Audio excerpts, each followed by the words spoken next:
Entonces, vamos a empezar hoy con el tema de control. Ya está ahí compartido, que lo pueden revisar. Y hoy vamos a ver el efecto de los sistemas realimentados, que es algo de lo que ya vimos cuando estábamos dando respuesta temporal. Vamos a ver lo que sería el error en estado estable. Para ver el error en estado estable, vamos a ver ahí que eso nos va a introducir a lo que podrían ser después en los controladores, la acción del control integral. Y justamente vamos a cerrar entonces con el controlador PID, que es el más utilizado a nivel industrial, que es la solución de prácticamente todos los problemas de control. Y justamente ahí tendríamos la acción integral, que tiene mucho en relación con lo que sería el error en estado. Partamos por lo que es los sistemas realimentados y recordarles un poquito que en la práctica, cuando queremos cerrar un lazo de control de una planta, recuerden que esa planta tiene una salida que es justamente lo que yo quisiera controlar, una serie de variables, podría ser temperatura, flujo, presión, posición, velocidad, que son las variables que yo eventualmente alguna de ellas quisiera controlar, o todas, porque esto puede ser un sistema multivariable. Concentrémonos en que queremos controlar una de ellas, y esa variable es la que yo necesito llevar a un valor determinado. ¿Okay? Necesito que la presión esté en un determinado valor, que el nivel esté en un tanque esté en determinado valor. Yo sé qué valor yo le voy a dar. Para poder hacer que esa variable llegue a ese valor, yo dispondré entonces de una variable que puedo manipular, una variable de entrada a esa planta, que yo puedo manipularla y como consecuencia de su manipulación se va a modificar la variable de salida. Podría ser, por ejemplo, el flujo de agua que yo dejo caer en un tanque. Eso me modifica el nivel. O podría ser el flujo de gas que yo hago pasar por un quemador, que eso entonces me modifica la temperatura. O podría ser la velocidad que yo le doy a un motor y eso en consecuencia me va a provocar un cambio de posición de un elemento determinado. ¿Okay? Entonces, esa variable que yo necesito controlar, para poder controlarla automáticamente, necesitaré medirla con un sensor que me convierta esa magnitud física en una magnitud ya hoy por hoy electrónica, que yo pueda entonces comparar con ese valor deseado que yo quiero en esa variable. ¿Okay? Esa comparación como resultado me da un error, y ese error es el que matemáticamente se utiliza para calcular lo que le vamos a llamar la ley de control. ¿Okay? Esas son operaciones matemáticas que se van a hacer a partir de este error, y esas operaciones matemáticas me van a dar como resultado lo que vamos a llamar entonces acción de control, que no es más que el resultado de una variable, una función matemática que yo calculé, y esa acción de control es lo que yo le tengo que aplicar a través de un actuador, porque no va a ser directamente ella, esto podría ser una señal, podría ser un número que yo calculé en la computadora. ¿Cómo lo llevo a la planta real? Ese número lo tengo que sacar de la computadora a través de una tarjeta de adquisición de datos, que lo más probable es que maneje voltajes muy pequeños o corrientes muy pequeñas. Por tanto, eso no es lo que yo le voy a entrar por aquí a la planta. Necesito entonces un intermediario, que es el actuador. El actuador podría ser, por ejemplo, una válvula. Una válvula yo le voy a estar dando como acción de control, como la salida de la computadora.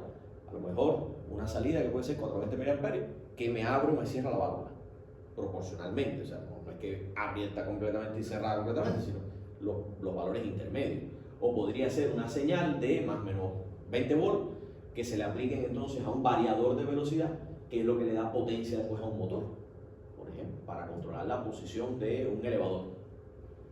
¿Okay? Entonces, siempre voy a requerir, de alguna manera, algo que me convierta esa señal que yo calculo acá en la computadora y se convierte entonces a la variable que yo efectivamente puedo modificar en esa planta para que se llegue entonces al valor deseado en la variable que quiero controlar. Pero resulta que esa variable no solamente se modifica porque yo pueda modificar esa variable manipulable que hay aquí, sino, y ya también lo habíamos visto en la primera conferencia, que se puede modificar debido a posibles perturbaciones sobre las que yo no tengo control ninguno. Son elementos externos que yo no controlo, pero son entradas a esa planta que pueden modificar también el valor del parámetro que yo quiero controlar. Pero ¿qué pasa? Si yo estoy en un sistema de lazo cerrado, esa modificación producto de la perturbación, esa modificación que va a ocurrir en la variable que yo quiero controlar, la voy a medir, se me va a comparar con la referencia que no habrá cambiado. Yo la quiero mantener en cierto valor, por tanto va a aparecer un error y el controlador o regulador se va a encargar de, con la acción de control a través del actuador, modificar entonces la variable manipulable de manera tal que el efecto de esta perturbación sobre esta variable que yo quiero mantener controlada se compense con lo que dé por aquí como acción de control, como manipulación de la variable de entrada que también modifica entonces el parámetro controlado. ¿Ok? Entonces eso es lo que estaría haciendo todo el tiempo en lazo cerrado. Aquí hay dos conceptos importantes. Uno, ¿qué cosa es regulador? Regulador es cuando yo estoy frente a una referencia constante, regulando todo el tiempo que esta variable no cambie independientemente de las perturbaciones. O sea, tendría que hacer un análisis de qué es lo que pasa con la salida frente a las perturbaciones, porque esto no va a cambiar. Y la idea es, obviamente, que esto, frente a posibles variaciones en la perturbación, no cambie, o por lo menos si cambia, que lo haga bajo ciertos criterios que yo establezca. ¿Ok? Esos criterios vamos a ver más adelante, que van a ser justamente lo que veíamos y lo que evaluamos recién, que es el tiempo de establecimiento, el tiempo de subida, el sobrepaso. Yo quiero de alguna manera hacer algo que cuando haya una perturbación, esto se modifique, pero bajo los criterios de rapidez, velocidad de respuesta, sobrepaso que yo quiera. ¿Ok? Eso sería regulación, y control sería cuando yo justamente quiero que la referencia cambie. Si la referencia cambia, independientemente de que también las perturbaciones pudieran estar cambiando, pero no es el análisis que voy a hacer ahora, si la referencia es la que cambia, esto entonces pasa a ser técnicamente un controlador, no ya un regulador, que es para mantener el sistema constante independiente de los perturbadores. Cuando cambia la referencia, entonces esto sería un controlador, es lo mismo, pero para que entiendan la diferencia que puede haber entre el análisis frente a variaciones en la perturbación y el análisis frente a variaciones en la referencia, porque ahora lo que yo tengo que hacer es seguir con este valor, la variable a controlar tiene que seguir esta referencia. Por ejemplo, en un robot. El sistema de control de posición de un robot no es mantener el robot quieto. Que esté quieto siempre frente a perturbaciones, o sea, alguien lo puede tocar y él se tiene que quedar quieto. Eso sería el análisis frente a perturbaciones. Esa no es la idea de un robot. La idea de un robot es que se mueva justamente. Entonces la referencia va a estar cambiando totalmente. Voy a estar poniendo por acá una secuencia que es ese movimiento que estará haciendo el robot para ir a tomar un palo de un lado, ponerlo en otro, mirarlo al revés, ponerlo por arriba, por abajo. Entonces la referencia va a estar cambiando totalmente. Y ahí estaremos hablando de control. ¿Ok? Entonces lo que quiero que se queden en mente es que yo voy a tener dos posibles análisis de cómo varía la salida. Un análisis frente a variaciones en la perturbación y un análisis frente a variaciones en la referencia. Si el objetivo es mantener constante independientemente de las perturbaciones, estaré regulando. Ese análisis lo voy a hacer asumiendo que la referencia es constante. Y si mi objetivo es ver qué es lo que pasa con la salida en función de las variaciones en la referencia, asumo que las perturbaciones no es lo que voy a analizar ahora, y la idea es que este parámetro cambie, no como antes, que tendría que mantenerse constante, sino que cambie justamente siguiendo la referencia. ¿Ok? Bueno, el valor deseado, obviamente, no se alcanza de manera instantánea. No porque yo ponga una referencia, eso inmediatamente va a alcanzar el valor deseado, por bueno que sea el controlador. El comportamiento de la salida frente a variaciones en la referencia o en la perturbación va a ser de manera tal que va a haber una grafiquita como las que hacíamos cuando veíamos la respuesta temporal de los sistemas de las funciones de transferencia. ¿Ok? Y esto normalmente lo vamos a evaluar frente a variaciones tipo escalón, tal cual estábamos haciendo en las clases anteriores, o rampas también.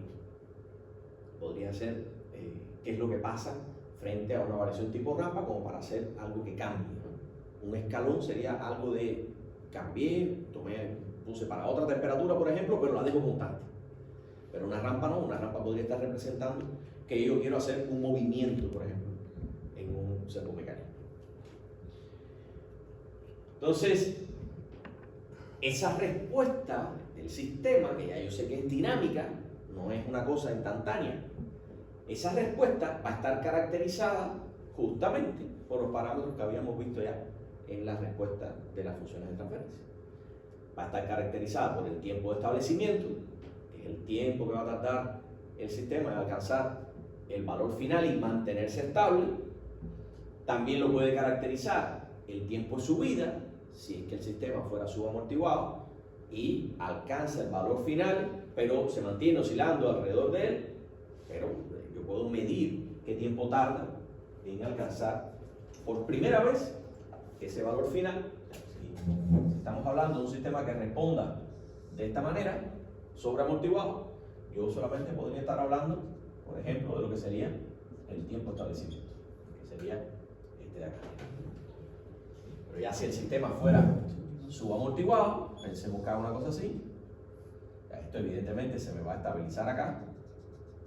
El tiempo de establecimiento podría ser aquí, pero yo tengo otro parámetro que es el tiempo de subida, que es el tiempo que tarda en alcanzar, en alcanzar por primera vez el valor en el que finalmente se va a estabilizar. Es decir, que son características de esa respuesta que les insisto, no es instantánea, es dinámica. ¿Okay? Tendré también como característica de esa respuesta el sobrepaso. Habíamos visto también ya anteriormente que es esto que hay aquí. Cuánto sobrepasa el valor final con respecto a justamente ese valor final, porcentualmente o en volumen.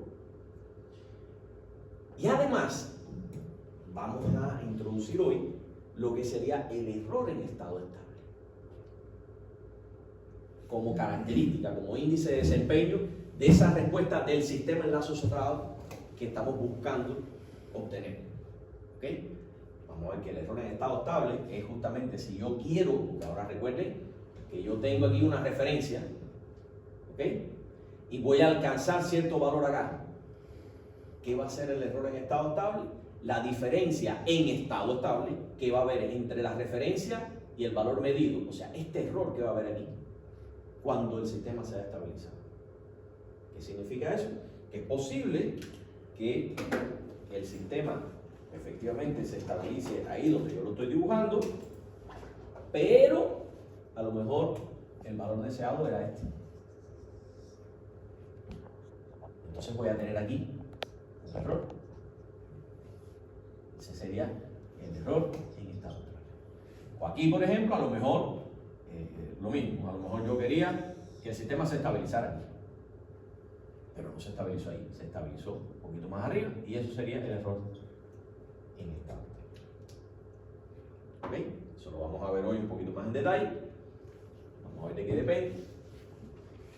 Y además, otro índice de desempeño de mi sistema de control, que lo vamos a ver más adelante, no es objetivo de hoy, es lo que sería la estabilidad relativa. Necesito que ese sistema sea estable, en primer lugar, pero además, cuantitativamente, yo pueda evaluar esa estabilidad. ¿Cuán estable es el sistema? ¿Ok? Y todo eso lo voy a alcanzar justamente con este controlador o regulador que voy a poner ahí. Bien, estos son los índices de desempeño que van a caracterizar la respuesta del sistema en enlazo cerrado. Y son justamente los que yo voy a buscar obtener modificando el controlador. Porque fíjense que ya desde el punto de vista matemático, o sea, esquemáticamente lo veíamos ahorita, pero ahora pensemos en que mi planta, en definitiva, estaría, o sea, la podría representar con una función de transferencia, con unas ecuaciones matemáticas que representan cómo cambia la salida en función de las variaciones en la variable manipulable y las variaciones en las variables perturbadoras. Yo esto lo puedo representar matemáticamente con una función de transferencia GP en S. ¿Ok? También la dinámica del actuador, ese elemento intermediario entre la acción de control y la variable manipulable, yo la puedo caracterizar matemáticamente. Podría ser, por ejemplo, GA en S, la función de transferencia del actuador, GA en S. Y los sensores tampoco son instantáneos. Ustedes cuando se ponen un termómetro bajo el brazo, eso no marca inmediatamente la temperatura. O sea, tiene cierta dinámica. Es una dinámica así, de primer orden. ¿Ok? Tarda un poco en estabilizarse. O sea que los sensores también tienen una función de transferencia que lo caracteriza. A esa le vamos a llamar en S, aquí, este gráfico que le estoy poniendo. Entonces, la función de transferencia del actuador es la del actuador, yo no la puedo modificar. La función de transferencia de la planta es la de la planta, no le puedo hacer nada, es esa. Y la del sensor es la del sensor. Yo podría buscarme en el mercado un actuador que tenga cierta función de transferencia para que efectivamente sea rápido, no influya mucho en la planta y tal. En los sensores también, obviamente, los fabricantes lo venden, que las funciones de transferencia sean lo más rápido posible para que se pueda controlar mejor. ¿Ok? Entonces, pero ya una vez que yo lo tengo, es eso. Yo no le puedo hacer nada. Sin embargo, la función de transferencia del controlador, esa yo sí la puedo modificar. Porque esta es la ecuación matemática que yo pongo en la computadora. Entonces, estas no le puedo hacer nada. Pero a esta yo sí la puedo poner como yo quiera. Porque en el computador, en el autómata, incluso si se hiciera con un circuito electrónico, que también se puede hacer, yo voy a recibir la medición del sensor, lo voy a comparar con el valor deseado, voy a calcular en la computadora un error, la diferencia entre dos variables, voy a calcular una ecuación aquí, y el resultado es lo que voy a aplicar por la tarjeta de adquisición de datos como salida analógica de la computadora. Entonces yo esto lo puedo modificar, ¿eso lo entienden? Yo dentro de la computadora puedo calcular la ecuación que yo quiera. ¿Ok? Bueno, la función de transferencia, el lazo cerrado de este sistema completico, ¿cómo quedaría?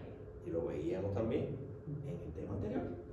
¿Qué es lo que tengo aquí? Un sistema realimentado que tiene la trayectoria directa, GC por GA por GP, y en la realimentación tiene en S. Ahí dice que hay un actuador. ¿Sí? ¿Qué es el actuador?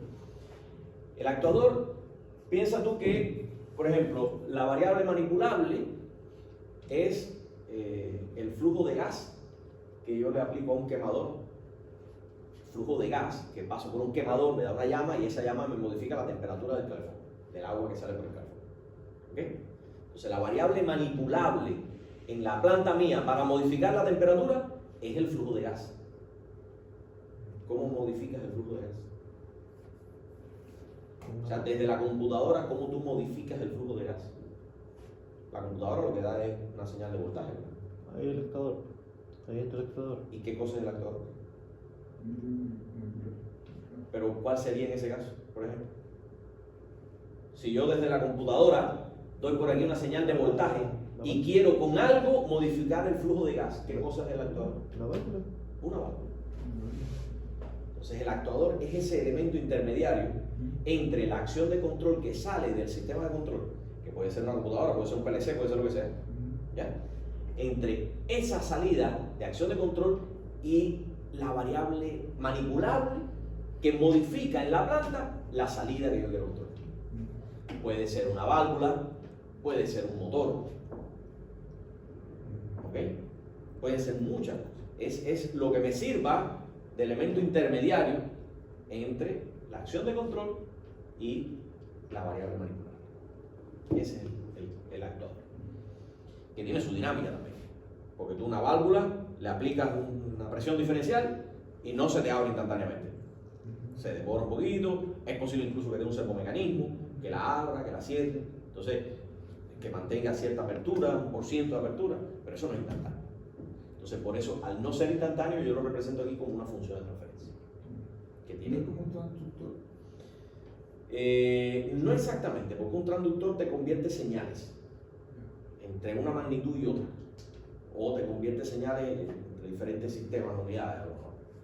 No es exactamente eso. ¿Entiendes? Un transductor posiblemente lo veas mejor acá en el sensor. Que el transductor está entre el sensor y después el actuador, po.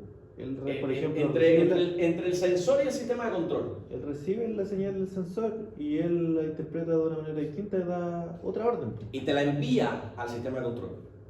Por eso estaría mejor aquí. El transductor estaría mejor ubicado acá. Eso es lo mismo que un transmisor, ¿cierto? ¿Un transductor es lo mismo que un transmisor? Claro, es que el transmisor, es que ya en los sistemas de control complejos ya empiezan a haber muchos equipos intermediarios que tú podrías tener necesidad de utilizar.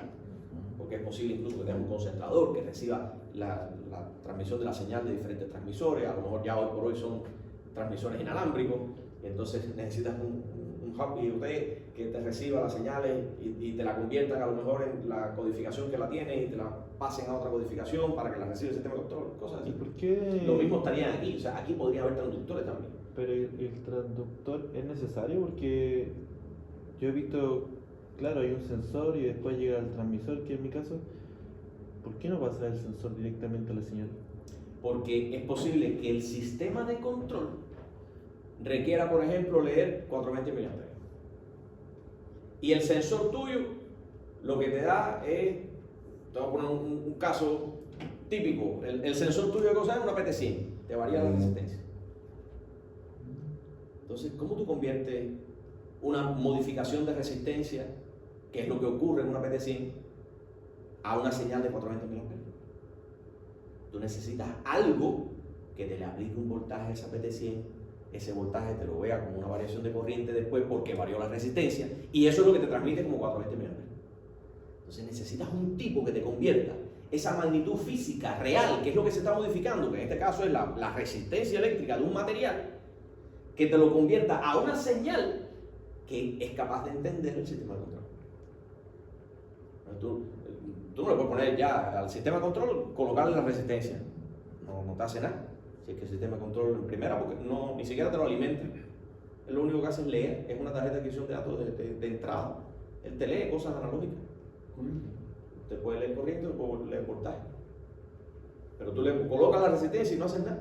Porque tú lo que estás es leyendo, esperando leer un voltaje. Le pones una PT100 ahí directo a la salida de la tarjeta de adquisición, a la entrada de la tarjeta de adquisición de datos. ¿Y qué hace? Necesitas un transductor. Necesitas colocar esos cablecitos de la PT100, que además pueden haber diferentes combinaciones y diferentes tipos de hilos que se conectan o no se conectan, y se la tierra y que si no sé qué. Y eso entonces, pasarlo por un equipito que es el transductor, que te devuelve esa señal o te reenvía esa señal como un elemento que tú conoces, que tú puedes leer. Ya en unas magnitudes, en unas amplitudes incluso, que para ti ya son correctas. Por ejemplo, un puente de Wheaton. Las variaciones de los puentes de Wheaton son mínimas de resistencia. Y lo que tú necesitas es un diferencial de corriente.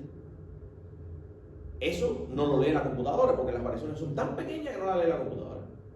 ¿Qué necesitas tener ahí? Un transductor que no es más que un amplificador diferencial que te convierte esas variaciones tan pequeñísimas en una variación a lo mejor de 0 a 5 volts que ya sí lee la computadora. ¿Entiendes? Por ponerte otro ejemplo. Entonces siempre, esto es mucho más complejo de lo que yo le estoy hablando aquí. En la práctica después empiezan a aparecer cosas y necesidades que igual que tenerlas en cuenta. Puente de Whitson. Wilson. Es la resistencia como un rombo, y entre medio tú puedes medir el diferencial de corriente si hay un desbalance en las resistencias del puente. Entonces, con pequeñas variaciones de la resistencia. ¿Como los puentes de diodo? ¿Algo así? No es un puente de diodo, es una configuración. Tú tienes una resistencia aquí, una resistencia acá, una resistencia aquí y una resistencia acá. Esto lo pongo aquí en tierra, esto lo pongo acá. y piensa tú que aquí pones una resistencia que pudiera ser perfectamente, por ejemplo, que esto se usa mucho para medir pares, para medir el par con cargas extensiométricas, que son unas resistencias, son una serie o sea, en una laminita, una serie de un zigzag de cobre, que cuando tú tuerces eso, esas torceduras, por mínimas que sean, ya provocan una variación, pero muy pequeñita de la resistencia. Porque estás torciendo, en realidad, al torcerlo, estás extendiendo o contrayendo esa resistencia, que es una laminita que al torcerse ocurre eso. Y eso es lo que hace es que en el eje de un motor, en el coupling del eje de un motor, esa diferencia entre, cuando tú estás acelerando entre la velocidad con que va uno y la velocidad con que va el otro, que se queda atrás, esa diferencia tú la puedes medir con una galga de ese tipo, que lo que hace es que mide la extensión o la contracción de ese elemento. Pero las variaciones de resistencia son tan pequeñitas que no se pueden medir. Entonces, ¿qué es lo que se hace? Aquí se coloca esa galga. Y esto es lo que se coloca en el puente. Esto es lo que está colocado, que se lleva en el coupling del motor. Esto se coloca aquí, entre medio. En algún punto, hay diferentes configuraciones, se pueden colocar así, entonces se colocan 4 y qué sé yo. Hay muchas formas de hacerlo. Cosa que cuando uno vaya por un lado, por la aceleración, se tuerza un poquito y eso lo puedes medir. ¿Ya? Entonces esas variaciones son muy pequeñitas, esas variaciones las pones acá. Y este puente, pones aquí unas resistencias conocidas, 3, qué sé yo, y balanceas ese puente. De manera que con esas resistencias, aquí, la corriente se hace si el puente está balanceado. Ahí pone el diferencial. Entonces, cuando esta resistencia cambia mínimamente, aquí aparece un diferencial de corriente. Y eso es lo que mides entonces con un amplificador diferencial. Que lo acondicionas con, qué sé yo, con resistencias y cosas, por aquí, y te da por aquí una señal de 0 a 5 ohms. Proporcional a las variaciones mínimas de esta resistencia. Y eso es un transductor. ¿Ok? Eso tiene toda su matemática electrónica ahí metida. Y ahí no me acuerdo, se puede sacar. Está por ahí en muchos lados. Bueno, ese entonces, nos desviamos del tema, pero es bueno, para que se hagan la idea de cómo es esto físicamente, no simplemente la parte matemática. Bueno, la cosa es que si yo tengo esta función de transferencia en el controlador, que es la que yo puedo modificar, tengo esta y esta que no las puedo modificar porque pertenecen al actuador, a la planta y al sensor. En lazo cerrado, la función de transferencia que caracteriza este sistema sería el producto de esta por esta por esta sobre 1 más el producto de esta por esta por esta por esta. Eso es esto. Eso ya lo habíamos hecho. Aquí están en serie. Sí, aquí están una tras de otra. En serie. En serie, acuérdense que eso no es un serie. ¿Ya? No es una resistencia que se suman, es el producto de esas funciones de transferencia. ¿Ok? Entonces, eso es lo que aparece aquí. Esto por este, sobre 1 más, este, por este, que es la del sensor. Entonces, fíjense que yo puedo calcular cuál es la función de transferencia en lazo cerrado de este sistema. Y una vez que la tenga, yo podría evaluar cuál es la respuesta de esta función de transferencia, que es lo que representaría todo esto, con entrada esta referencia, salida esta variable controlada. Le aplico un escalón a la entrada y en función de esto veo cómo responde. Puede que sea algo así, puede que sea algo así, puede que sea una curva más compleja. Eso lo comparo con la entrada, ¿cierto? Con la referencia. O sea, esto es lo que sustituiría a todo esto por aquí y me quedaría entonces un único bloque que sería entrada de referencia, G, enlazo cerrado, y aquí le puse como parámetro controlar.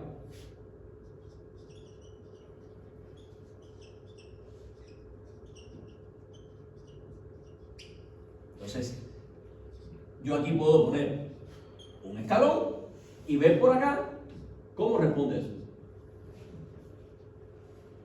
¿Ok? ¿Y cuál es la idea?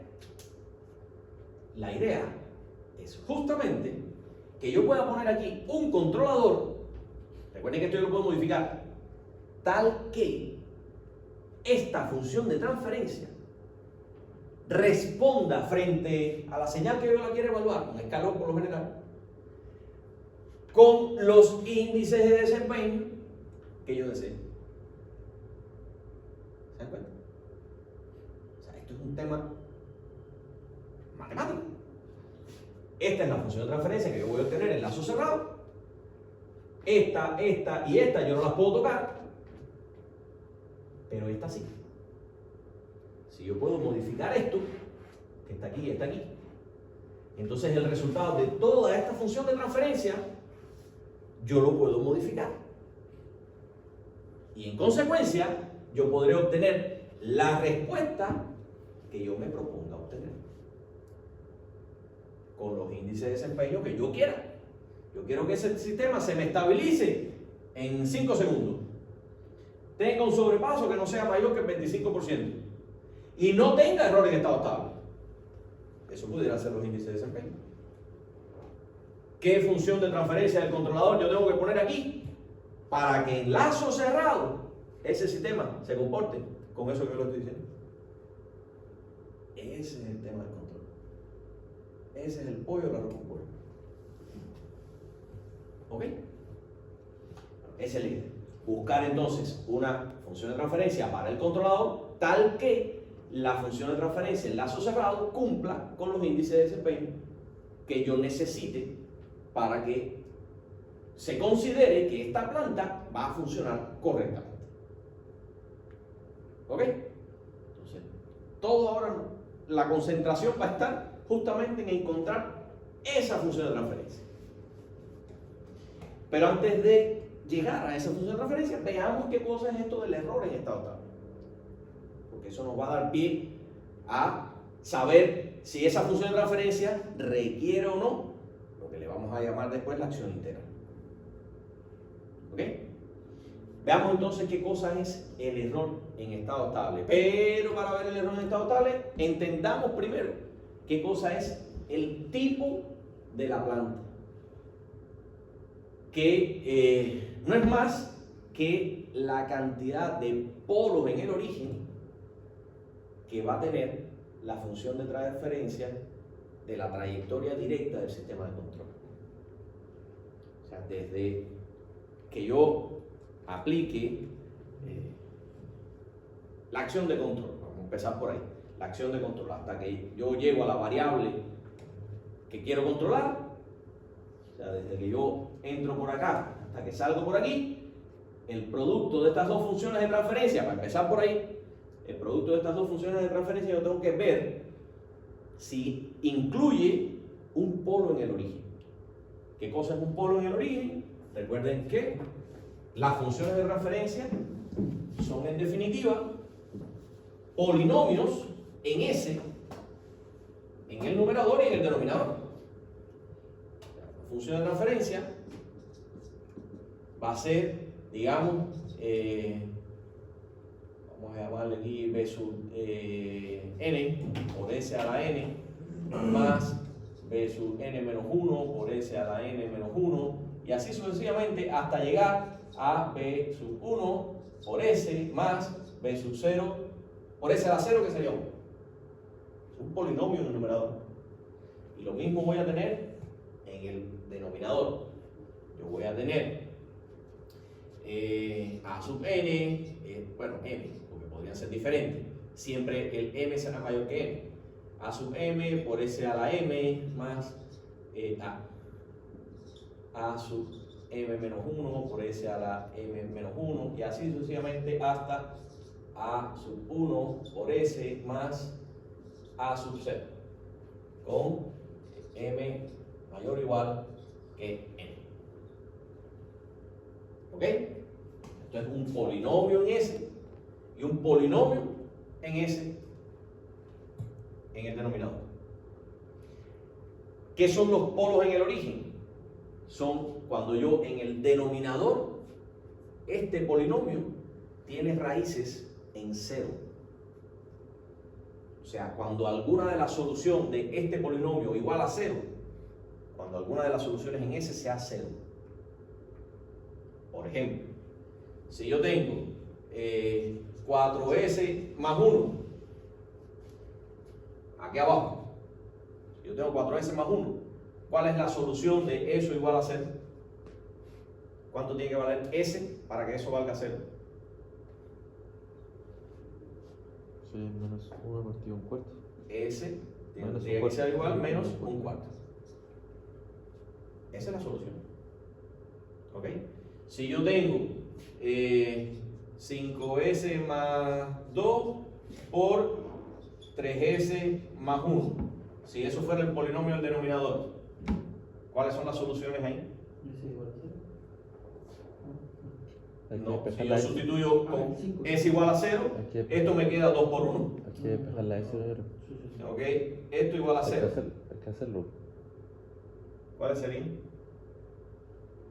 15S más.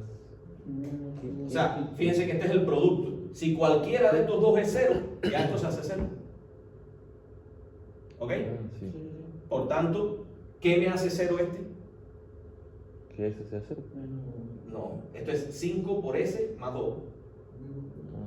Menos 2 sobre 5.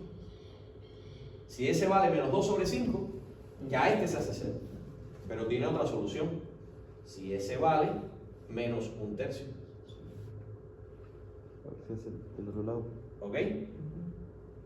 Los dos están en negativo. Son dos polos reales negativos. ¿Ok? ¿Y cuál es la solución de S 4S más 2? ¿Cuál es S? Hacen 0 ese polinomio.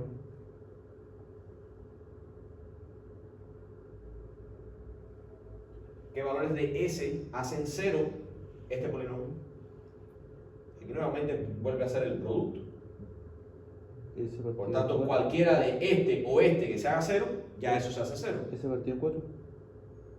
S menos 2 entre 4, que sería entonces un medio, es una solución. ¿Y cuál es la otra solución? Cero. Si S vale 0, S si vale 0 por 0, o sea 0 por cualquier cosa, ya eso me da 0 también. ¿Ok? Entonces a esto es a lo que se le llama un polo en el origen. ¿Cómo? Si es vale 0. El primer es ese, sí. Si S vale 0, este término hace 0 la ecuación. Ese es 0, no 5. Claro, esto es S. Eso es sí, S. sí. Es que estoy escribiendo y me queda incómodo. Pero esto es S. S que multiplica 4S más 2. O sea, eso en definitiva es 4 por S al cuadrado más S. Fíjense que es un polinomio. 4S al cuadrado más S, sería por aquí. 4 por S al cuadrado más 1 por S más 0. ¿Ok? Entonces, cada vez que me aparezcan términos abajo, como parte de las soluciones de esa ecuación, que sean soluciones en 0, eso le voy a llamar polos, porque están en el denominador. Los ceros del polinomio del numerador se llaman ceros, y los ceros del polinomio del denominador se llaman polos. ¿Ok? Entonces, cuando esta ecuación yo la iguale a 0 y obtenga que una de sus posibles soluciones sean ceros, esos van a estar ubicados, si yo ubicara los polos y los ceros en un plano que por aquí sean los imaginarios y por aquí sean los reales, esta solución va a estar ubicada aquí, en el origen, porque es la solución de 0 real más 0 imaginario. Su ubicación en un plano imaginario real sería aquí, en el origen. Por eso se llaman polos en el origen, porque es un polo porque está en el denominador y está en el origen porque la solución es 0. ¿Se entiende? Entonces, cada vez que me aparezca S multiplicando un polinomio acá, o sea, cada vez que yo pueda sacar factor común S, esos van a ser polos en el origen. Y puedo no solamente tener uno, pudiera tener 2, 3, 4, 5. Porque yo pudiera tener acá, en ese polinomio, podría tener S al cubo más 3S al cuadrado y nada más. Ese podría ser mi polinomio. Pero en ese polinomio yo podría sacar S al cuadrado como factor común, que multiplica a S más 3. ¿Y qué es lo que tengo como resultado? Dos polos en el origen, porque aquí tengo dos soluciones de S. Es una ecuación de tercer orden, tiene tres soluciones. ¿Cuáles son las soluciones? Dos polos en el origen, las dos veces 0, y una vez menos 3. Esas son las soluciones de este polinomio, cuando yo lo igualo a 0. ¿Ok? Entonces, puedo tener más de un polo en el origen. ¿Ok? Bueno, pues, el tipo de la planta va a ser justamente la cantidad de polos o integradores puros que voy a tener en el origen. ¿Y por qué integradores? Porque fíjense que una función de transferencia que sea 1 entre S, un bloque 1 entre S, ¿qué cosa es? Un integrador. Eso lo habíamos visto también cuando veíamos el motor. El motor en velocidad era una función de transferencia de primer orden, K sobre tau S más 1. Y por aquí salía velocidad, entraba voltaje. Vamos a hacerlo al revés. Voltaje, y aquí sale velocidad. Y decíamos, pero si yo quiero la velocidad de ella tener la posición, yo tengo que integrarla, porque la posición es la integral de la velocidad. ¿Qué es lo que hacíamos? Poníamos aquí 1 entre S, y aquí estaría saliendo posición. O sea, esto es velocidad, que sería, por ejemplo, X punto, lo integro y tengo X. ¿Ok? Entonces, esta función de transferencia, entrada voltaje, salida posición, tiene un polo en el origen, porque tiene un integrador. ¿Ok? Entonces, el tipo de la función de transferencia no es más que la cantidad de polos en el origen que yo tenga. Y vamos a ver que eso es importante. ¿Ok? Este es el ejemplo que les acabo de comentar. Por ejemplo, una cinta transportadora. Si yo lo que quiero es ver la función de transferencia de ella, del voltaje que yo le aplica al motor que mueve esa cinta con respecto a la velocidad con que se mueven los elementos que están sobre la cinta transportadora. Cuando yo hablo en términos de velocidad, ¿de qué tipo es esto? Esta función de transferencia nada más. ¿Cuántos polos en el origen tiene? Esta solita. ¿Cuántos polos en el origen tiene? ¿Cuál es? ¿Hay algún S a la 0 ahí? ¿Hay alguna solución? Recuerden, los polos en el origen son cuando tenga soluciones de S que sea S igual a 0. Este bloquecito nada más, ese polinomio es el que tengo que analizar. No tiene, ¿verdad? No tiene polos en el origen. Por tanto, ¿cuál es el tipo? Si no tengo polos en el origen, el tipo es 0. Porque no tengo polos en el origen. ¿Ok? Pero si yo hago el análisis no ya de la velocidad con que se mueven las latas sobre la cinta transportadora, sino de la posición que tienen esas latas para ir a agarrarla con un robot, entonces ya yo estoy pensando en posición, no en velocidad. Por tanto, ahora mi función de transferencia ya es esto por esto. Así que mi función de transferencia sería entonces, si yo entro con voltaje, K sobre tau S más 1 por S. Y aquí tengo posición. ¿Cuántos polos en el origen tengo ahora? Ahora sí tengo uno. Lo mismo no, porque antes no tenía. Antes estaría analizando esto nada más. En velocidad, ¿cuántos tengo? 0. No tengo polos en el origen cuando hago el análisis en velocidad. Pero cuando hago el análisis de la posición, entonces sí tengo un polo en el origen. Por tanto, esta función de transferencia es tipo 0 y esta función de transferencia es tipo 1. Y si hago un análisis de fuerza, la fuerza es la segunda derivada de la posición. Y ahí me aparece un S al cuadrado. Entonces, y ahí sería tipo 2. ¿Ok? Ya puedo tener tipos mayores que 1, mayores que 0. ¿Por qué no integrar que haya como uno partido por eso? Porque esa es la transformada de Laplace de la función integral. Ah, Como mismo la transformada de Laplace de la derivada, cuando hacíamos, por ejemplo, el tanque, que le entraba un flujo en el tiempo, por arriba, y le salía un flujo por abajo. Flujo que entra menos flujo que sale tiene que ser igual al flujo que se acumula. El flujo que se acumula lo representamos como la derivada, o sea, la variación del volumen en el tanque, que sería el área por la altura. Y cuando aplicamos la transformada de Laplace a esto, la transformada de Laplace era F1 en S menos F2 en S igual, esta área salía y me quedaba la derivada. La transformada de Laplace de la derivada era S por H en S. Entonces, la transformada de Laplace de la derivada es multiplicar por S. Y la integral es lo contrario de la derivada. Por tanto, la transformada de Laplace de la integral es multiplicar por 1 entre S. ¿Ok? Entonces, por eso es que esto es un integrador. Multiplicar por 1 entre S es el equivalente en transformada de Laplace a integral. de ahí el segundo, el planta 2. Claro. Planta 1.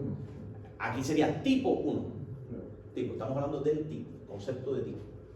Y eso sería una planta, una función de transferencia tipo 1.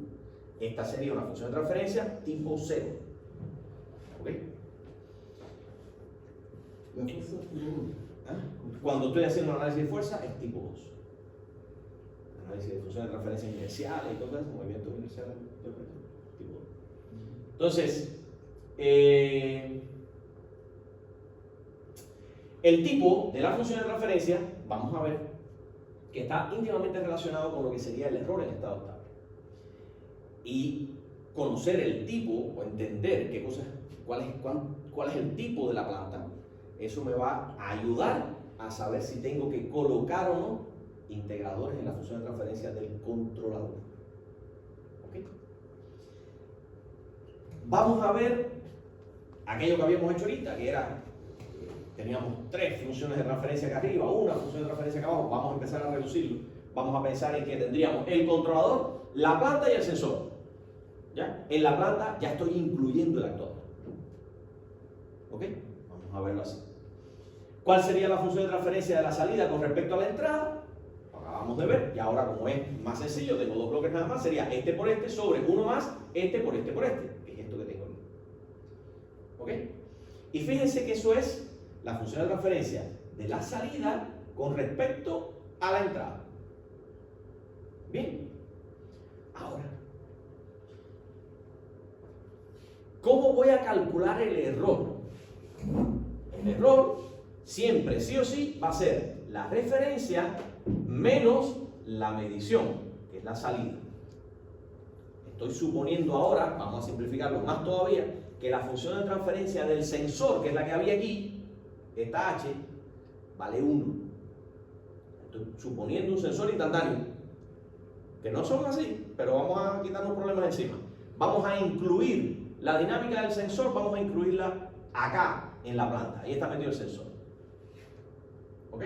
Y yo lo que voy a medir es lo que en definitiva yo podría mostrar. Porque yo, si tengo un sensor que lo que tiene es cierta dinámica y me muestra las cosas, cuando me la muestre es cuando yo me entero de ella. Aunque haya cambiado antes. Pero yo las voy a, justo cuando las mida, las pueda visualizar, es que yo puedo entender lo que ha pasado. ¿Ok? Entonces ya todo está metido aquí. Fíjense que aquello que tenía 4 funciones de transferencia ahora tiene 2 nada más. ¿Ya? Controlador y planta. Y esta planta ya incluye actuador, planta y sensor. ¿Ya? Para no complicar. Bien. ¿Cómo voy a calcular el error? Que por definición va a ser la diferencia que va a haber entre la referencia y el valor medido. Pues la referencia menos el valor medido. ¿Ok? Pero resulta que el valor medido es la función de transferencia de este sistema en lazo cerrado, en X, por la entrada. No sé si se percatan de eso.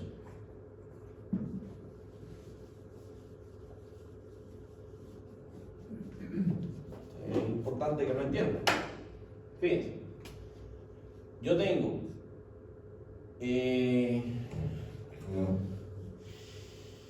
en lazo cerrado la salida entre la entrada, que es la función de transferencia de todo ese bloque que hay ahí, sería el controlador por la planta sobre 1 más el controlador por la planta. ¿Cierto?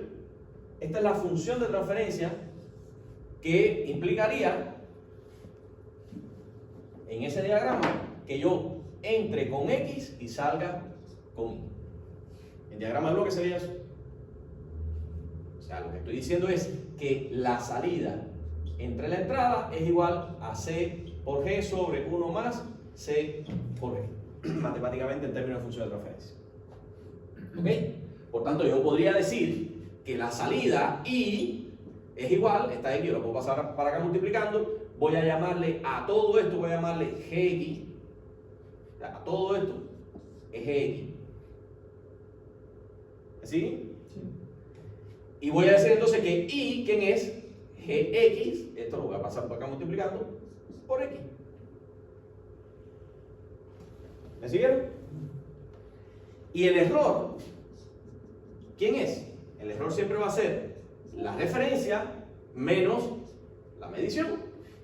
Pero ya ahora yo sé que la medición es X por X. O sea, X menos la función de transferencia del lazo cerrado por X.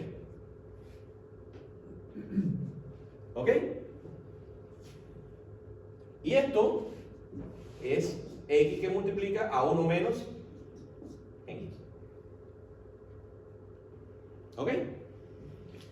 Y aquí viene ahora, que está medio escondida ahí, debería haberla puesto más grande, una ecuación fundamental de el cálculo en las funciones de transferencia, que es el teorema del valor final. Esta ecuación permite calcular matemáticamente cuál es el valor final de una función de transferencia cuando los parámetros se han estabilizado. ¿Cómo se calcula? El límite cuando S tiende a 0 de S por la función de transferencia que yo quiera evaluar. ¿Ok? En este caso, ¿qué es lo que yo quiero saber? ¿Cuánto va a valer el error cuando el sistema sea estabilizado? Por tanto, lo que tengo que calcular es cuál es el límite de S por el error en S cuando S tiende a 0. Y eso es justamente el error en estado estable. ¿Ok? ¿Quién es el error en estado estable? Lo acabamos de calcular por aquí. Esto, sacando un factor común X, 1 menos en X. Eso que les hice por ahí. ¿Ok? Bien. Ahora resulta que 1 menos la función de transferencia este, el lazo cerrado, recuerden que es 1 menos C por G sobre 1 más C por G. Yo lo puedo trabajar algebraicamente y llego a que esto es 1 sobre 1 más C por G. ¿Ok? Y esto lo puedo sustituir entonces aquí. Porque esto sería el 1 menos en X. 1 menos en X es esto. Así que esto sería X que multiplica a 1 más C por G. ¿Me sigue? Lo que hice fue esto, lo trabajé aquí algebraicamente, llegué a esto. Así que esto de aquí me va a quedar S por X por 1 sobre 1 más C por G, que es esto que hay. S por X sobre 1 más C por G. ¿Ok? Y ahora pensemos en lo siguiente. ¿Qué pasa si la función de transferencia ahora de controlador por planta, fíjense, controlador por planta, porque eso es lo que me va a quedar aquí, C por G, controlador por la planta. ¿Qué pasa si la función de transferencia controlador por planta es de tipo 0? Y ahí viene el tipo. ¿Qué significa que sea de tipo 0? Que yo voy a tener todos estos coeficientes y este coeficiente va a ser diferente de 0. Porque si fuera 0, yo podría sacar factor común S y ya es tipo 1.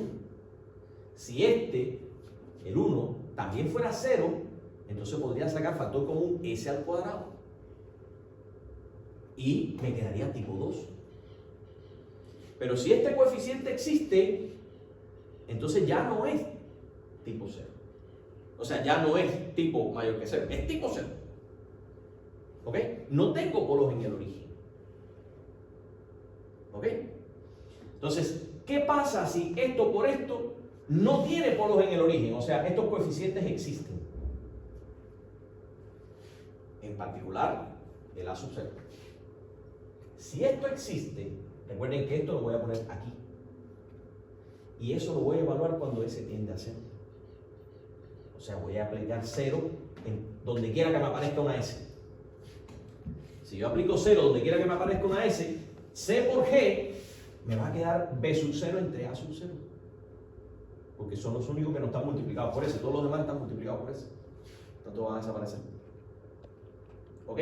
Y me va a quedar entonces B sub 0 entre A sub 0. Así que aquí me va a quedar B sub 0 entre A sub 0. Pero acá arriba voy a tener una S que también va a ser 0. ¿Ok? ¿Qué es lo que pasa entonces si yo quiero analizar cuál es el error de estado estable ante una señal en la referencia tipo escalón? Una variación como esta. Una señal tipo escalón tiene como función de transferencia 1 en 13. En análisis de señales, y esa parte la olvidé para ustedes, yo les estoy dando lo que hace falta nada más. En análisis de señales, una señal de este tipo, su función de transferencia, su transformada de Laplace, su función de transferencia no, porque eso es lo que tiene una transformada de Laplace, es 1 en 13. O sea, cuando la referencia varía en forma de escalón, su transformada de Laplace es 1 en 13. O sea que yo lo que tendría que sustituir aquí en la entrada es 1 en 13. ¿Ok? ¿Y qué me va a quedar entonces en el error? El error en estado estable sería el límite, cuando S tiende a 0, de S, que multiplica a X. ¿Pero quién es X? 1 en 13. Sobre 1 más B sub 0 entre A sub 0. Una pila de cosas, ¿no? Pero ya yo sé que eso lo voy a convertir en S, en 0. Y este 0 se me va con este. O sea, esa S se me va con S, que va a ser 0, pero no importa, antes de ser 0, como es un límite, antes de ser 0 se cancela. ¿Ok? Y esto me queda entonces 1 sobre 1 más B sub 0, A sub 0, que lo puedo trabajar algebraicamente y llegar al valor que sea. Pero lo cierto es que es un valor diferente de 0. ¿Ok? Esto es en definitiva A sub 0, A sub 0 más B sub 0. Es un número. Porque estoy diciendo que A sub 0 y B sub 0 tienen valor. No son 0. Porque si no tuvieran valor, entonces esto ya no sería tipo 0. ¿Ok? ¿Qué significa eso? Que va a haber error en estado estable. Y lo puedo calcular. Eso significa, si la función de transferencia C por G es tipo 0, si eso es lo que ocurre, entonces, frente a un escalón, la respuesta tendrá un error en estado estable. Diferente de 0. Y lo puedo calcular incluso. Entonces es posible que a mí me establezcan como índice de desempeño que el error tiene que ser menos un 5%. Yo lo que tengo que garantizar que esto por esto, con los coeficientes estos que me van a quedar aquí, esto sea menor que el 5% de lo que yo esté evaluando. ¿Ok? Que lo puedo calcular. Pero no va a ser 0, que es lo interesante. No va a ser 0. Mírenlo aquí. Frente a un escalón, una función de transferencia muy sencilla, 1 entre 2S más 1, con una función de transferencia del controlador que es un puro 1. Cuando hagan el análisis en lazo cerrado de este sistema de control, la referencia, que es un escalón, 1 entre S, esto es en Simulink, la referencia 1 entre S, la voy a mostrar aquí, esta es la referencia, miren la salida, también la estoy mostrando aquí, está en rojo, y miren el resultado. Esto es el valor que se estabiliza, este es el valor que yo quería, esta diferencia que hay aquí es el error, mírenlo acá, el error que lo estoy midiendo acá, lo estoy graficando en la segunda línea, la segunda fila. Este es el error, inicialmente es 1, empieza a disminuir porque esto empieza a subir, pero no se hace 0. Se queda en 1.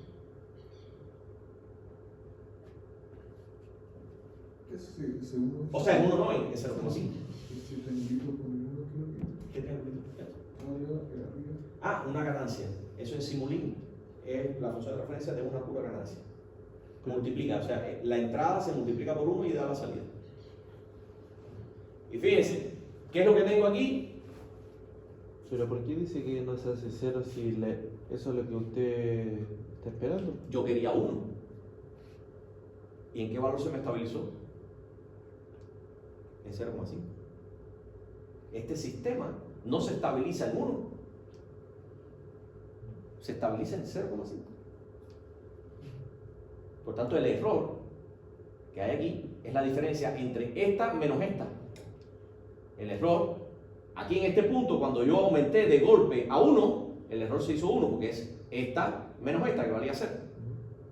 En la medida que fue pasando el tiempo, esta fue aumentando, por tanto, el error, que es la diferencia, fue disminuyendo. Mirad aquí, el error va disminuyendo. Pero, llegado el momento en que esta ya se estabiliza, el error se estabiliza en 0,5. ¿Eso se puede ajustar? ¿Se puede qué? Ajustar. Claro. Si yo aumento más la ganancia, este error empieza a disminuir. Pero por mucho que lo aumente, nunca llegará a 0. Porque siempre voy a tener un par de coeficientes. Entonces la ganancia va a estar dada por el A sub 0. Mientras más grande yo lo haga, más 0. O sea, por el B sub 0, en realidad. Porque es el que va a estar arriba. Por el B sub 0. Mientras más grande yo haga B sub 0, menor será el error. Pero nunca va a ser 0. Porque A sub 0, estoy partiendo del hecho de que no es 0. Porque si fuera 0, entonces esto fuera de tipo 1. Y estoy diciendo que es tipo 0. Por tanto, esto va a tener un error cada vez más pequeño, mientras más grande sea esa ganancia, pero nunca va a ser 0. ¿Ok? Entonces, eso es lo que ocurre cuando yo, de mirar la función de transferencia del controlador y la planta, veo que es tipo 0. Si es tipo 0, va a tener error en estado estable y lo puedo calcular por esta ecuación, frente a una referencia tipo escalón. ¿Ok? ¿Qué pasa si la referencia es una rampa? La función de transferencia de una rampa, si la señal fuera una rampa, o sea, una subida en el tiempo, la función de transferencia es 1 entre s al cuadrado. ¿Eso es un servo? ¿Un servomotor? No, es por ejemplo, porque estamos hablando de la referencia, es por ejemplo cuando tú le vas a dar una señal de arranque a un motor. El tiempo de aceleración en un variable de velocidad, cuando tú arrancas un motor, de golpe tú no lo llevas a la velocidad que tú quieres. Tú poco a poco le vas subiendo la velocidad.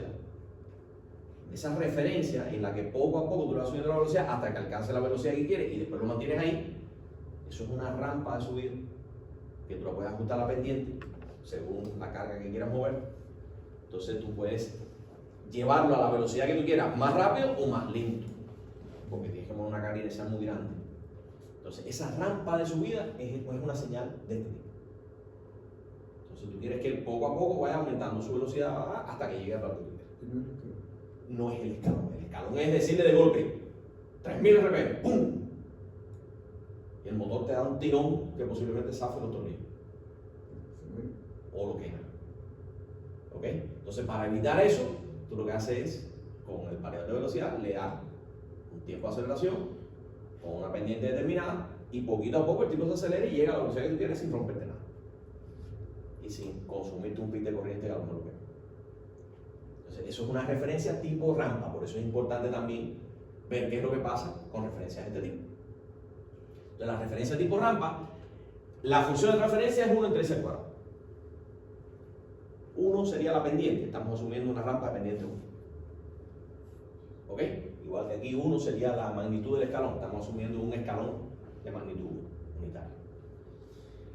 Entonces, ¿qué pasa si esto sigue siendo tipo 0, o sea, a sub 0 tiene un valor, pero ahora la referencia es 1 entre s al cuadrado? La diferencia está aquí. Ahora yo voy a tener un s al cuadrado. ¿Ok? Recuerden que aquí voy a tener 1 más un numerito. Y aquí voy a tener s al cuadrado, que va a estar multiplicando la s, porque es el límite de s por en s, cuando s tiende a 0. Entonces, una s se me va con una. Y esto me queda un numerito. Me va a quedar un numerito entre s. Y s tiende a 0. ¿A qué valor tiende el error? Cero también. La división por 0. Dividir por 0 en un límite. Dividir por 0 hace 0. ¿Infinito? Hace infinito. Dividir por 0 hace infinito. ¿Qué significa eso?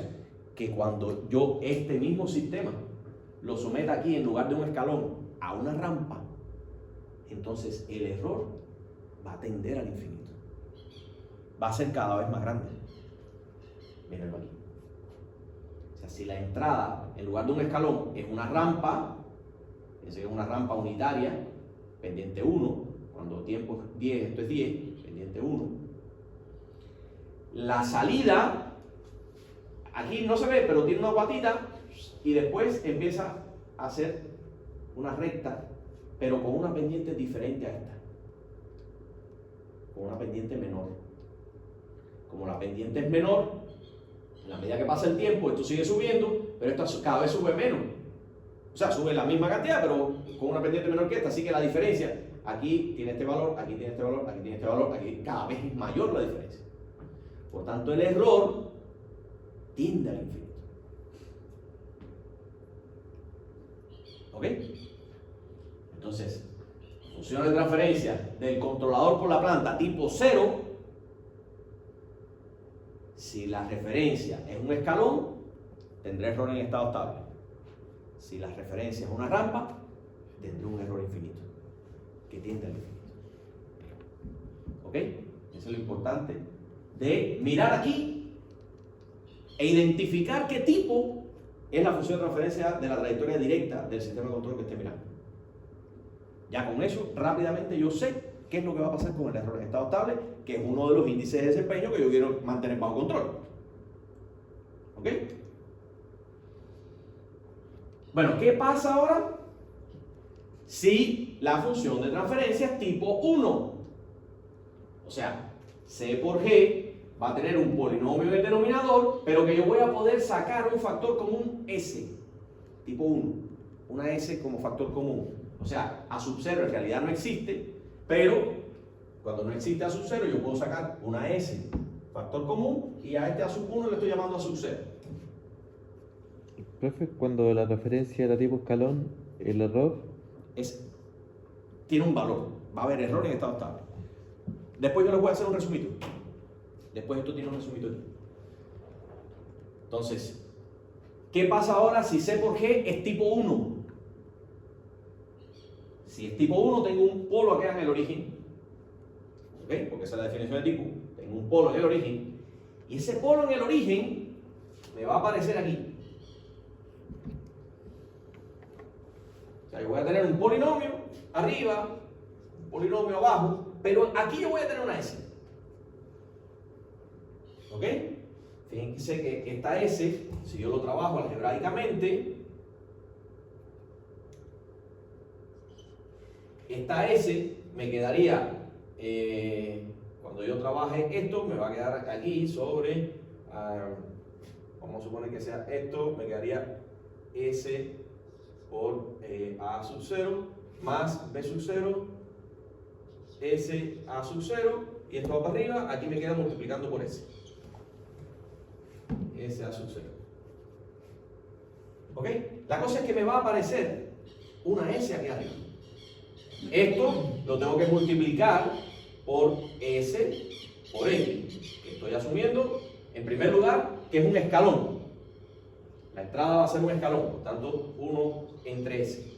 Así que aquí va a haber 1 entre S, que multiplica a S.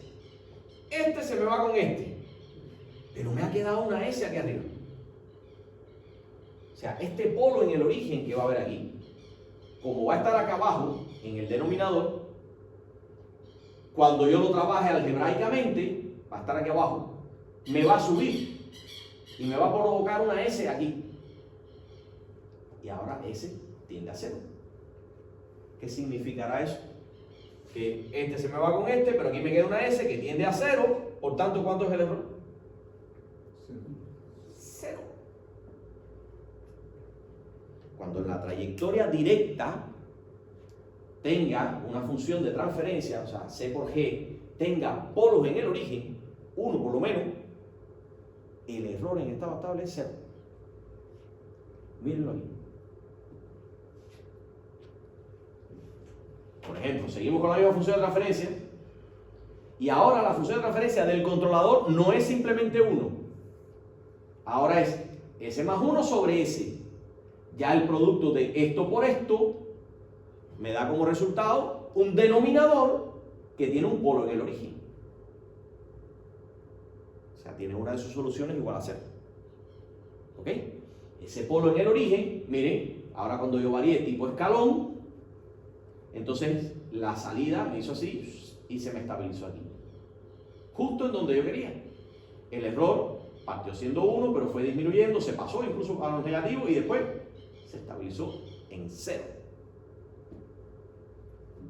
Conclusión de eso, cuando tenga polos en el origen en la trayectoria directa, el error en estado estable va a ser 0. Y como lo que yo estoy analizando es la trayectoria directa, o sea, C por G, si lo aporta C, que es el controlador, me lo hace 0. Y si lo aporta G, que es la planta, también lo hace 0. O sea, cualquiera de los dos que aporte polos en el origen, ya sea la planta o el controlador, el error será 0. ¿Ok? Vamos a ver más adelante que esto es la acción de control integral. ¿Y a dónde voy con esto? A que si la planta no tiene polos en el origen y yo quiero que el error en estado estable sea 0, requiero sí o sí la acción integral. ¿Ok? Si la planta ya tiene polos en el origen y yo quiero error igual a 0, no necesariamente lo tengo que incorporar en el controlador, porque ya lo estaría aportando la planta. Ya voy a garantizar con eso que el error en estado estable sea 0. ¿Ok? Bueno, no importa que lo ponga el controlador o lo ponga la planta, el error va a ser 0. Pero ¿qué pasa ahora? Si quiero hacer un análisis ante una referencia tipo rampa. Si la referencia es tipo rampa, ahora aquí me va a aparecer un S al cuadrado. ¿Ok? Un S al cuadrado. Una de las S se me va con el cuadrado, pero recuerden que había quedado una aquí. Ahora esta se va con esta. Y entonces ahora el error ya no va a ser 0. Ahora el error vuelve a tener un valor que sería A sub 0 sobre A sub 0. Bueno, ahora es A sub 0. No, porque ya este se va a multiplicar por eso. B sub 0. Eso ya no va a ser infinito, ahora va a tener un valor. Ahora va a tener un valor. Ya no va a ser infinito. Antes, cuando el sistema era tipo 0, el error ante rampa se hacía infinito. Ahora con un sistema tipo 1, el error ante rampa no va a ser infinito. Va a tener un valor que yo lo puedo calcular y lo puedo ajustar con la ganancia del controlador. Que les adelanto que la ganancia del controlador es la acción de control proporcional. ¿Ok? Mírenlo ahí. O sea, ahora frente a una rampa, la pendiente con que se va a estabilizar la salida es exactamente igual a la pendiente con que se estabiliza la rampa. Le va a estar cayendo atrás, no va a alcanzar nunca su valor, pero al menos el error se va a estabilizar en un valor que no va a cambiar. Se van a mantener paralelos. ¿Ok? Es como que la referencia le voy a estar pidiendo una velocidad y esta va a estar con una velocidad menor, pero todo el tiempo manteniendo una diferencia igual. ¿Ok? Y lo mismo, no importa que lo ponga el controlador o que lo ponga la planta. La respuesta también tiende entonces a un error finito, calculable, ajustable con el controlador, pero que no es cierto. ¿Ok?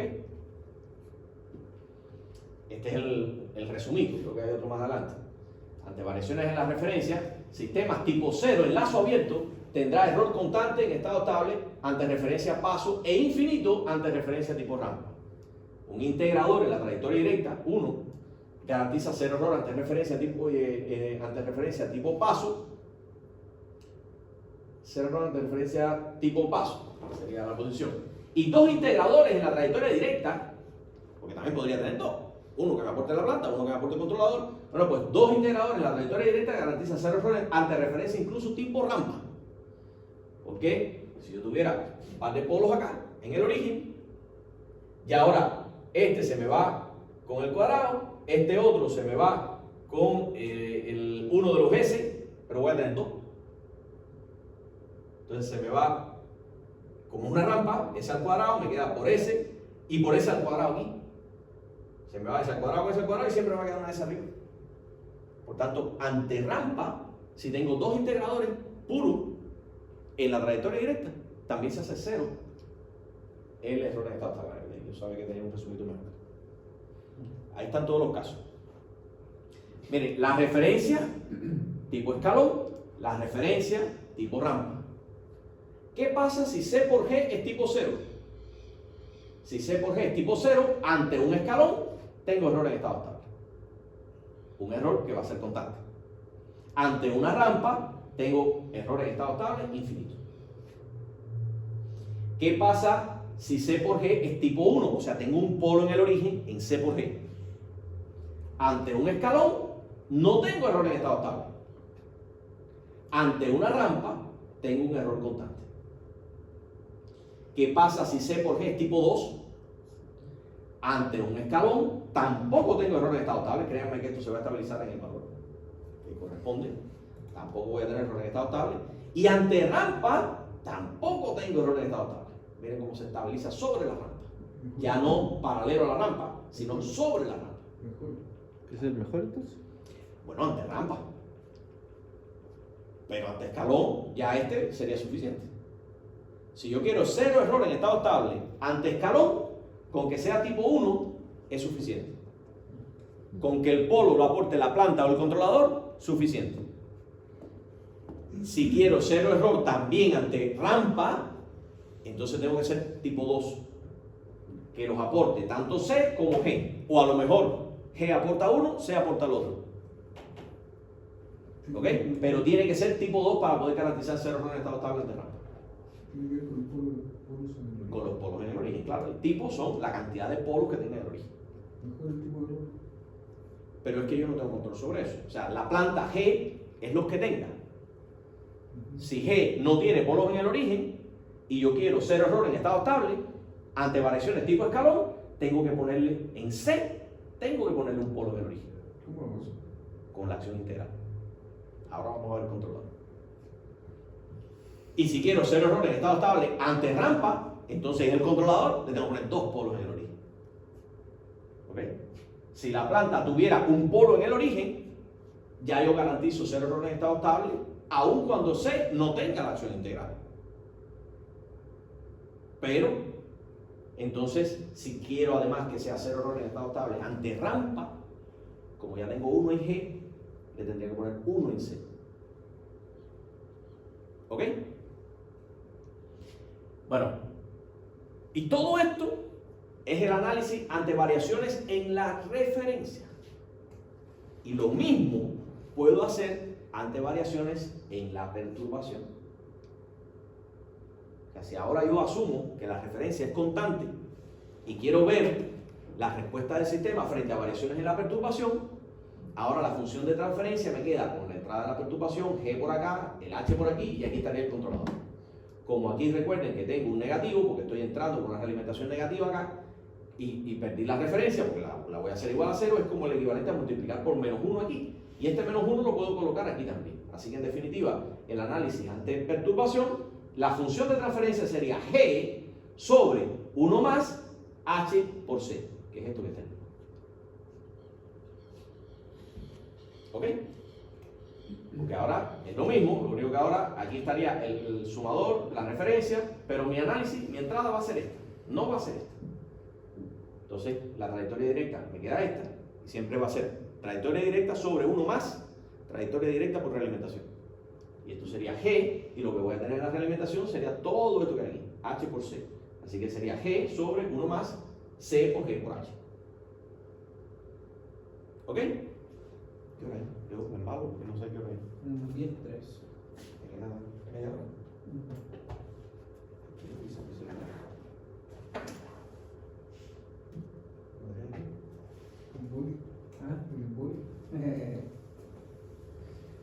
Bien, veamos entonces qué es lo que pasa cuando hago el análisis ante las perturbaciones. Pero menos 1, ¿qué va a ser? Te explico eso.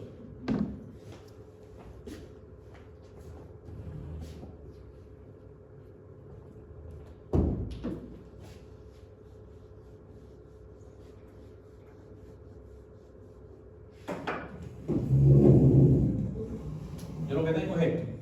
Esta es la referencia, digamos. Vamos a llamarle R. Aquí tengo más, menos. Aquí tengo el controlador. Aquí tengo G, que sería la planta. Tengo la salida. Tengo H. Tengo la realimentación. Y aquí tengo la perturbación. Sería más, más. Perturbación, y vamos a poner aquí la salida. ¿Ok? Lo que estábamos analizando inicialmente era qué es lo que pasa en la salida frente a variaciones en la referencia. Para hacer ese análisis, esto lo hago cero y por tanto me queda la referencia C, G, H. Realimentación negativa. La función de transferencia, el lado cerrado de esto, sería C por G sobre 1 más C por G. Esto lo puedo reducir a un bloque que le entra la referencia y le sale la salida.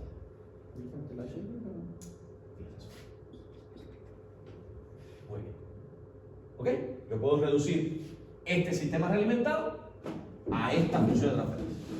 Compleja, que tengo que hacer todos los cálculos algebraicos para ver qué cosa es. ¿Ok? Eso es lo que hasta ahora habíamos hecho. ¿Qué es lo que quiero hacer ahora? El análisis ante las perturbaciones. Si quiero hacer el análisis ante las perturbaciones, entonces R vale 0. ¿Ok? Así que yo la realimentación la estoy entrando negativo aquí. Así que esto lo convierto en multiplicar aquí por menos 1. ¿Ok? Pero multiplicar aquí por menos 1 es lo mismo que entrar aquí con negativo. ¿Ok?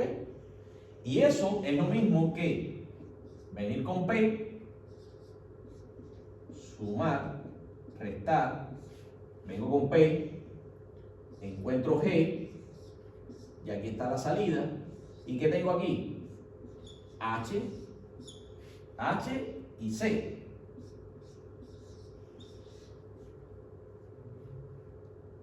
Por tanto, ¿cuál es la función de transferencia ahora de esto? G sobre 1 más G por C por H. Entrando ahora a la perturbación y viendo cómo varía la salida en función de la perturbación. ¿Ok? Antes, frente a la referencia, ¿qué me había quedado? Me había quedado C por G sobre 1 más C por G por H. Esta es la salida frente a la referencia. ¿Qué me quedó ahora frente a la perturbación? G sobre 1 más C por G por H. O sea, el denominador, fíjate que es lo mismo. El cambio está en el numerador. Aquí es C por G y aquí es solamente G. ¿Ok? Eso es lo que está ahí. Pero ahora volvemos. H supongamos que es 1 y vamos a hacer el análisis con una realimentación negativa, pero unitaria. ¿Y quién es el error? El error sigue siendo referencia menos medición. ¿Ok? El error, aunque esté haciendo el análisis aquí frente a perturbación, por definición, el error sigue siendo la referencia menos la medición, ¿verdad? Ese sigue siendo el error. ¿Y cuánto vale la referencia? Yo estoy asumiendo que la referencia, recuerden que estaba aquí, ¿cuánto vale? 0. Que significa que no cambia. Recuerden que estamos en S, o sea, no varía. ¿Ok? Así que esto en S vale 0. Por tanto, el error, ¿quién es? Menos I. Porque la referencia no cambia. El error, en este caso, va a ser menos I en S. Así que el error es menos I en S. Y recuerden que ahora, ¿quién hace variar I? La perturbación. Por tanto, ¿y quién era I con esto? Y recuerden que era un bloque que entraba a perturbación y me quedaba entonces G sobre 1 más G por C por H y eso me da I. O sea, I es igual a esto que le voy a llamar GP. ¿Cómo le llaman aquí? GD. El estúpido.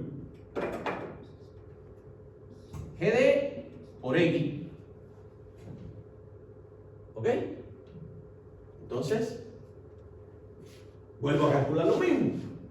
El error en estado estable, ¿quién es? El límite de S por en S, cuando S tiende a 0.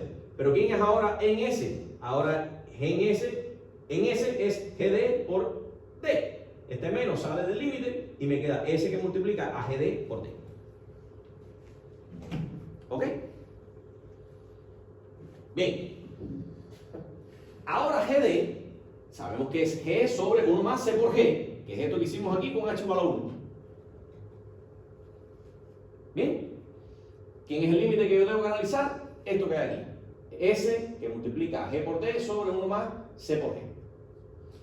De la misma manera que se analizó anteriormente, pensemos qué es lo que pasa si yo tengo integradores, o sea, polos en el origen, en G.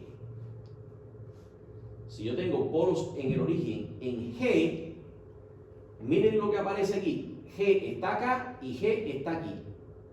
Si yo tuviera polos en el origen acá, o sea, esto estaría dividido por una S, esa S multiplicaría a este 1 y vendría acá y multiplicaría la S que tendría abajo este. Y se cancela. Y entonces me va a quedar una S multiplicada por 1 y aquí no me va a quedar ninguna S abajo. Me va a quedar un numerito, que sería el término independiente. ¿Ok? Entonces, integradores puros en G, en S, frente a perturbaciones, no garantiza ser error en estado estable, porque se cancelan. Sin embargo, un integrador en C sí hace lo que estaba pasando ahorita. O sea, lo que estaba pasando ahorita era que esta S, cuando aparecía aquí, la pusiera la planta, la pusiera el controlador, esta S subía y era la que multiplicaba y convertía esto en 0, si era el caso. Entonces, ahora, si el 0, el polo del origen, lo pone G, se me cancela porque G va a estar arriba y abajo. Recuerden que antes lo que aparecía aquí era 1 sobre 1 más C por G. ¿Ok? El detalle está ahí. El error en estado estable, bajo el análisis ante perturbación, es menos el límite de S que multiplica a la perturbación. Vamos a dejar la perturbación. Aquí me va a quedar G sobre 1 más C por G por la perturbación. ¿Ya? Cuando S tiende a 0. Esto es frente a perturbación. Pero antes de referencia, el error en estado estable era menos el límite, o sea, aquí no lleva el menos, de S cuando tiende a 0, de S que multiplica a 1 sobre 1 más C por G por X. La diferencia está en que aquí aparece una G y aquí no estaba. Por tanto, aquí, frente a referencia, si C o G ponían un polo en el origen, ese polo subía. Y ese polo entonces podía cancelarse con este, si es que esto fuera un escalón, porque esto sería 1 entre S, y me quedaba este para hacerme 0 el sistema. Y no tenía error en estado estable. ¿Ok?